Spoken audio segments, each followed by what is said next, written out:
I got good reviews from the last time I preached here in the pulpit, so going to try it again.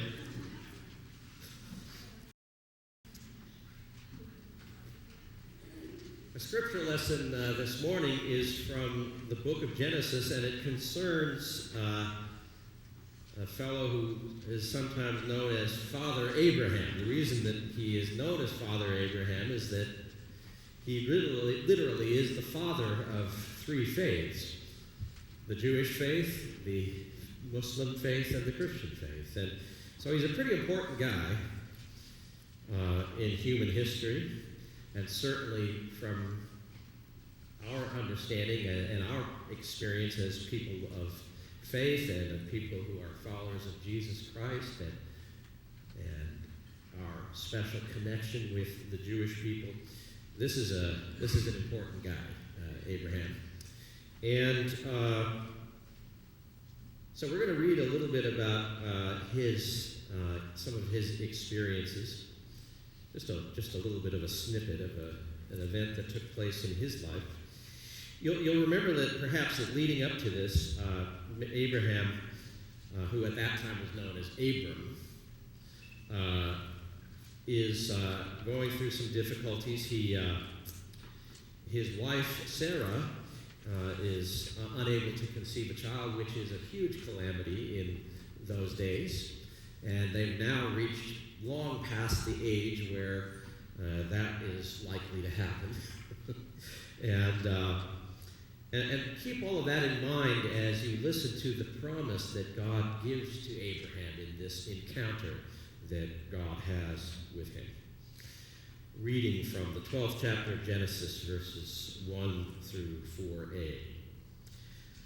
The Lord said to Abram, "Leave your country, your relatives, and your father's home, and go to a land that I am going to show you." Think about that. Leave everything that you have ever known, every person you have ever known, and go out into where? Well, I'll let you know. I will give you many descendants. Remember that he's 75 and Sarah is around the same age. I'm gonna make you the father of many people. Many descendants, and they will become a great nation. I will bless you and make your name famous so that you will be a blessing. I will bless those who bless you. I will curse those who curse you. And through you I will bless all the nations. When Abram was 75 years old, he started out from Haran, as the Lord had told him to do. Well, I've got a confession to make, and that confession is that I'm in love. No, not with another woman, although I am in love with a particular woman. But I also have another sort of woman in my life. It's my GPS. I love my GPS, and if this was working, I would be able to show you a beautiful picture of my GPS. GPS is, for those of you who are not aware what those are, it's a global positioning system that communicates with satellites so that when you're driving around, it tells you exactly where you need to go. You'll be driving down the road, and you'll put in there the place that you want to go, and it'll say, well, if you want to go there, you need to turn left now. And then a little while later, it will tell you you need to turn right. It'll even tell you if you're speeding. At least mine does. And it does so usually with this beautiful feminine voice. That's part of what makes my GPS so attractive to me, although as some of the youth group kids found out currently, our GPS has the voice of a Yeti. But normally it's this beautiful woman's voice. But it's not the fact that my GPS is a woman that has made me fall in love with her. I love her for all sorts of other reasons. For one thing, I love her because now I don't have to deal with the distraction of maps and printed directions while I'm driving in unfamiliar territory. And also, since I have been sometimes prone to getting lost on my own, I like the fact that no matter how far off track I get, the GPS always figures out a way to reroute me to get me where I need to go. And then finally, and this is probably the biggest reason I love my GPS, is that as a male, I especially love the fact that having a GPS means I never have to stop and ask for directions. Amen. I can remember those days. You'd get lost and you get more lost because you refused to ask for directions, and then Wendy would be saying, don't you think we ought to stop and ask somebody? And that would be my cue to say, well, no, of course not. Oh, there she is. Isn't she beautiful? I just love her. Anyway, so you'd finally give in, and you go to pull into a gas station and ask for directions, and the guy at the gas station just knows that you've lost an argument with your wife, and then they tell, oh, well, that's easy. It's just down the road. Then you go back and say, I told you I didn't need to ask for directions. It's just down the road from here. But, the GPS eliminates all of that, and it gives me the illusion of control, right? How many of us like control? Yeah, I like to, we like to be in control. The GPS helps me to have that. Now, we like to know where we're going, don't we? But as much as I love my GPS, I have to admit that even my GPS has her limitations. She's great for helping me get around on the roads, but she's no help at all in this real journey that we call life, right? She's and that's because when it comes to the real stuff of our real lives, when things don't go as planned, where we find ourselves in places where we don't even know where we are at all, and we're out of range of the GPS. I'm talking about real things in real life where the plans we make don't go as we expect them to, where that happy life that we expected with our spouse gets waylaid either by divorce or by illness or some situation that we could not have anticipated, that those carefully laid out plans that we have that somehow just don't ever materialize. Has that ever happened to you, brothers and sisters, where the plans you've laid out don't go the way that you hoped? There's an old saying that says, we plan and God laughs. And I've always thought that was true. Sometimes it gets interpreted in sort of a sadistic way that God is laughing at us. I think it's more like God knows so much more than we do, and He kind of bears with us when we make our plans that He kind of knows aren't going to necessarily go the way that we hope. But we find ourselves in situations where we're in the unknown and the unexpected, and our plans have gone awry, and the best GPS in the world has nothing to offer when we find ourselves in that situation. There'll be twists and turns in all of our lives, and stops and starts along the way that will take us place where a GPS is of no use at all. Our scripture lesson tells us a little bit of that, gives us a little bit of that sense, doesn't it? It is an encounter between God and Abraham. And Abraham's minding his own business, and then suddenly God reaches out to him from out of nowhere. And listen again to what God has to say to Abram. The Lord said to Abram, leave your country, your relatives, and your father's home, and go to a land that I am going to show you. Now, clearly there is, for people of faith at least, an intersection here between where ordinary life and the life of faith come together. Sometimes, as we've been talking about, we are sent out into the unknown through circumstances beyond our control. We lose a job, or a partner dies, or we get news of our new illness, or a surgery doesn't go the way that we had planned. And suddenly find ourselves in a situation where the map we were using, the directions we were following, don't fit our situation anymore, and we need to figure out how to reroute. That's real life. But also, at the same time, especially for those of us who are people of faith, sometimes this opening comes when we sense God calling us to make a conscious decision to head in a new direction in our lives, and we find ourselves in the middle of the unknown.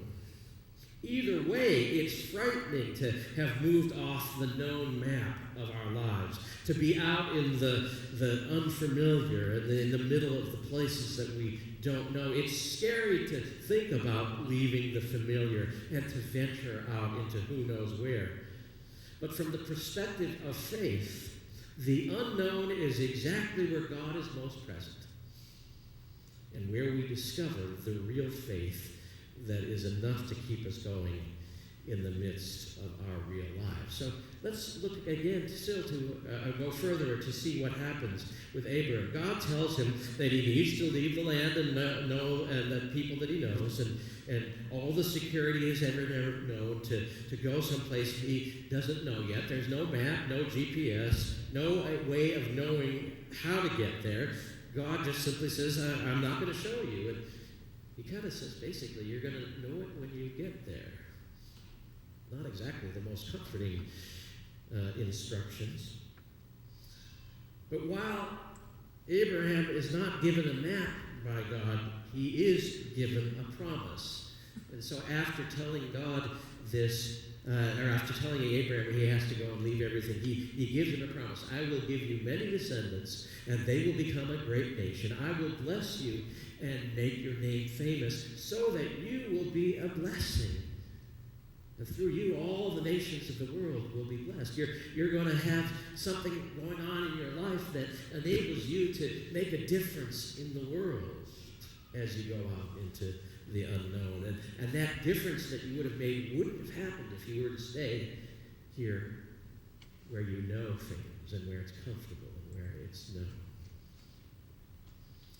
And so how does Abraham respond to this? He responds by saying, okay, if you want to send me out into the unknown, I'm going to go. And so it says that at age 75, he started out from Haran, as the Lord had told him to do. Now, it hasn't escaped my notice that we have some folks here of the older generation. Think about starting all over again at age 75. Perhaps some of you have, without necessarily even intending to. But that's Abram's story. And it's an amazing story of faith, isn't it? A story that helps us understand that faith is somehow different than knowing. You see, we think that faith has something to do with assurances and knowing where we are and where we should go. But I beg to differ with that. My understanding of biblical faith is that it trusts in God even when we don't know, and discovers along the way God's faithfulness. If you know something, you don't need faith, right? And so Abram says, okay, at 75 years old, trusting that somehow I'm going to be the father of many, I'm going to go out and leave everything I've ever known and go where God tells me to go, even though I don't have any idea where that is.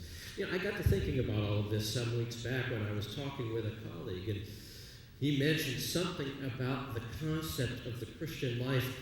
Here's how he defined it. He said it's a quest that is so compelling that people are willing to leave everything and go out into the unknown to find what they are looking for. Sounds pretty cool, huh?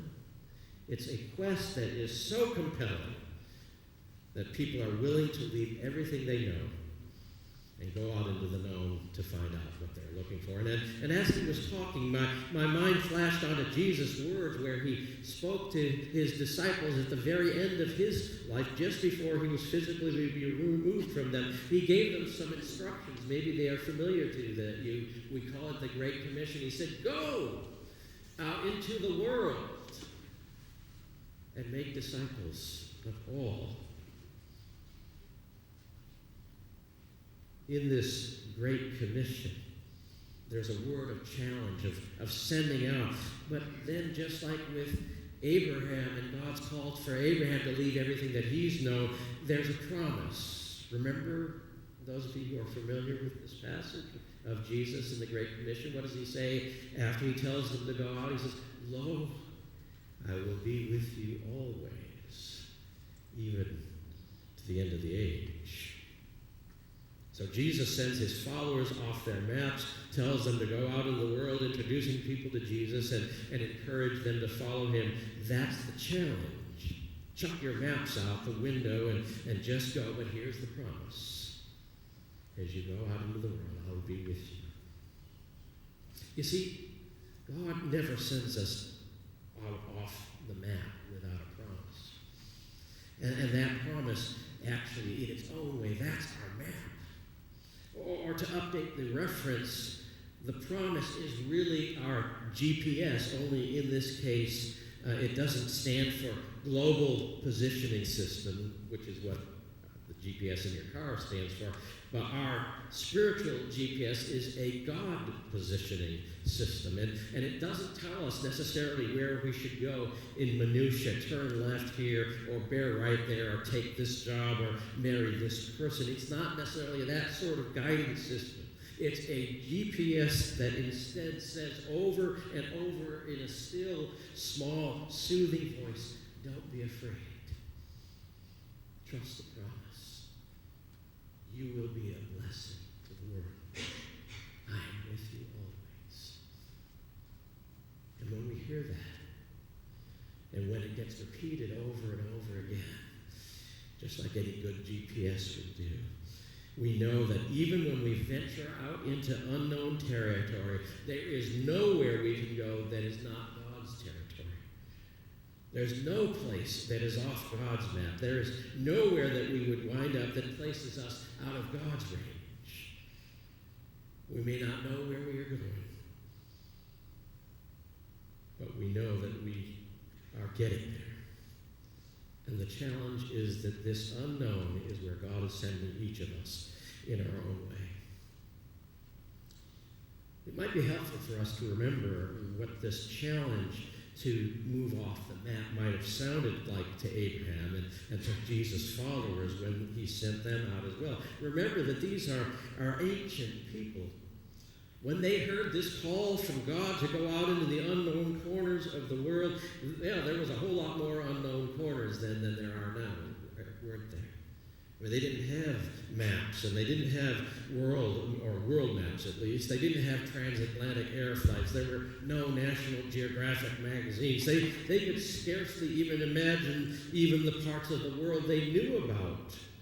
And that doesn't include the at least half of the world that we are now living on, which they didn't even know existed.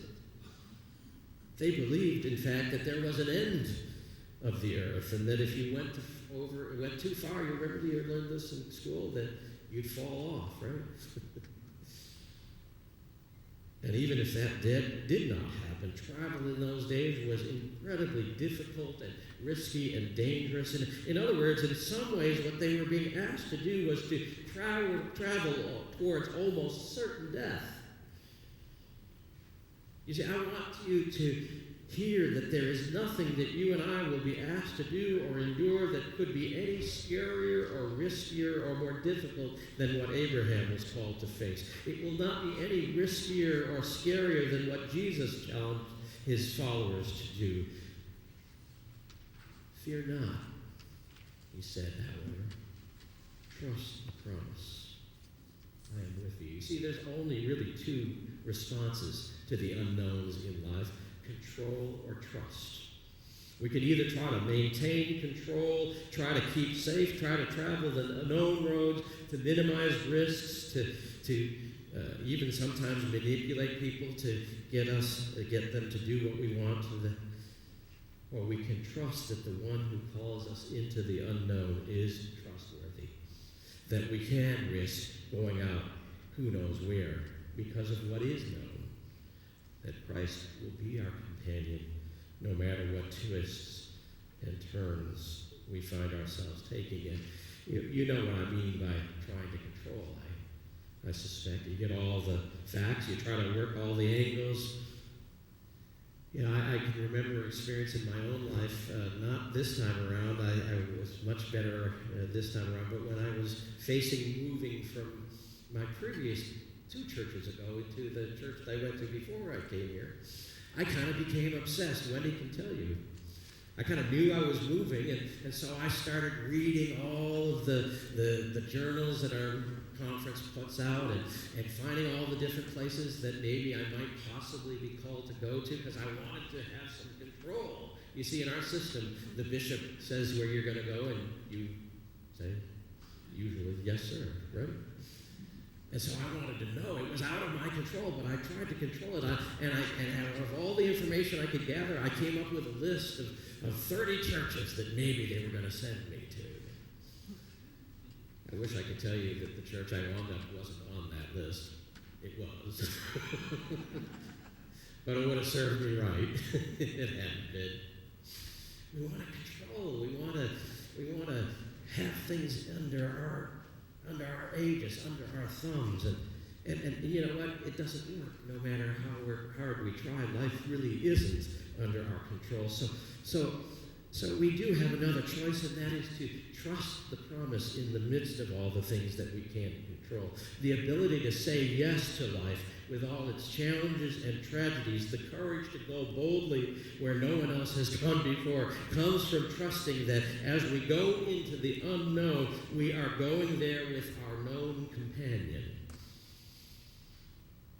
Whatever it is that we're asked to bear, whatever it is that we are asked, wherever it is that we are asked to go, even if at the end of the journey we fall off the end of the earth, He promises to be with us even to the end, even there. It's not what happens to us in life that counts, but who travels with us along the way. So friends, what are the unknowns in your life? What unknowns are you facing? What are the known unknowns, as Donald Rumsfeld once says? What is the quest you're being invited to join? What is in the end, is your life going to be about? What are you willing to risk all and dare much for? Because it won't do to live life checking the journals and living life as if it was a white-knuckle affair, trying desperately to stay on the known roads. Be about living, friends, and serving, and go out into the unknown, risking the valuable, daring the great, needing no other map than the one that tells you that no matter where you are in God's country. Some of you are familiar with C.S. Lewis's delightful Chronicles of Narnia. They, for many, many years, were just found in book form, but they have recently, some of them have been made into movies with varying degrees of success. One of my favorite characters, if you haven't read the Chronicles of Narnia, don't worry about the movies too much. Read the books, they're wonderful for children of all ages. But anyway, one of my favorite characters in these wonderful books is a talking mouse by the name of Reepicheep. Do we have any other Reepicheep fans here? Reepicheep was a brave little mouse. This is a picture of what he might look like. A brave little mouse who wasn't afraid to stand up to anybody. And he was in the service to the king of Narnia, and there wasn't anything he wasn't willing to do to serve the king. And at the end of the long journey on the ship Dawn Treader, he has a chance to sail on into what in his world is literally the end of the world. He does not know exactly what he'll find there, but he is compelled by an ancient promise that his mother used to sing to him when he was a little child. And it went like this: where sky and water meet, where the waves grow sweet, doubt not, Reepicheep, to find all you seek. There is the utter east. And so too for us. the utter ends of the earth, the other ends of time and space. These are our ultimate destinations. And that was the call the first disciples heard and that Abraham heard so many years ago, to risk their lives for the highest good, knowing that all they could ever hope for lies at the end of the journey. And that is our call as well. Go. Go. Go, leaving your home and security. Go into all the world and make disciples of all the nations. I will make you a blessing. And remember, I am with you always. The end of the age.